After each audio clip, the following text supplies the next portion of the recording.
საქართველოს საავტორო უფლებათა ასოციაციის წარმომადგენლები გორის სახელმწიფო სასწავლო უნივერსიტეტში შიდა ქართლის რეგიონში მოქმედი სავაჭრო დაწესებულებების, რესტორნების, კაფეების, სასტუმროების ხელმძღვანელებსა და სხვა საავტორო უფლებით მოსარგებლეებს შეხვდნენ. შეხვედრის მიზანი მონაწილეებისთვის საავტორო და მომიჯნავე უფლებების შესახებ საქართველოში არსებული მდგომარეობის გაცნობა, ასევე რეგიონში მოქმედი მოსარგებლეების ინფორმირება და ლიცენზირების პროცესის დაწყება იყო. შეხვედრაზე წარსდგა ასოციაციის ლიცენზირების განყოფილების კოორდინატორი, რომლის მეშვეობითაც საავტორო და მომიჯნავე უფლებების ლიცენზიების გაცემა მოხდება.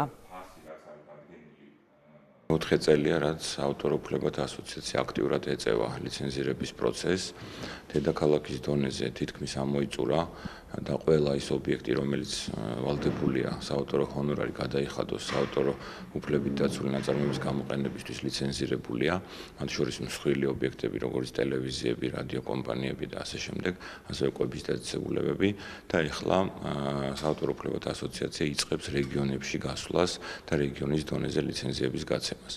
გსურს რომ ავითვისოთ ყველა რეგიონი, რომ არ ირღვეოდეს კანონი, საავტორო ჰონორარი გადახდილი იქნას ავტორისთვის და ყველა ის ნაწარმოები, რომელიც გამოიყენება რეგიონებში ამა თუ იმ დონეზე, ეს ეხება კვების დაწესებულებებს, სასტუმროებს, სავაჭრო დაწესებულებებს და ასე შემდეგ, მათ ამ გამოყენებისთვის გადაიხადონ დადგენილი საზღაური.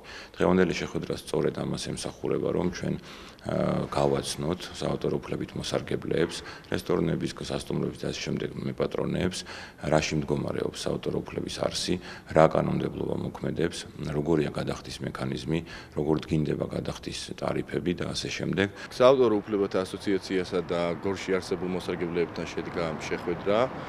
აუხსენეთ ზოგადად სიტუაცია თუ რომელი კანონია, რას ითვალისწინებს ეს კანონი და სასიხარულოა ის ფაქტი, რომ ამის შესახებ იყვნენ გაცნობიერებულები, მიიღეს ძალიან დადებითად, ცოტა უკმაყოფილება გამოხატეს ტარიფების შესახებ, ანუ ის რაც გადასახდელია, სახონორარო გადასახადი და ჩვენ ამაზე ვიმსჯელებთ ასოციაცია და მაქსიმალურად შევეცდებით, რომ დავაკმაყოფილოთ მათი მოთხოვნები.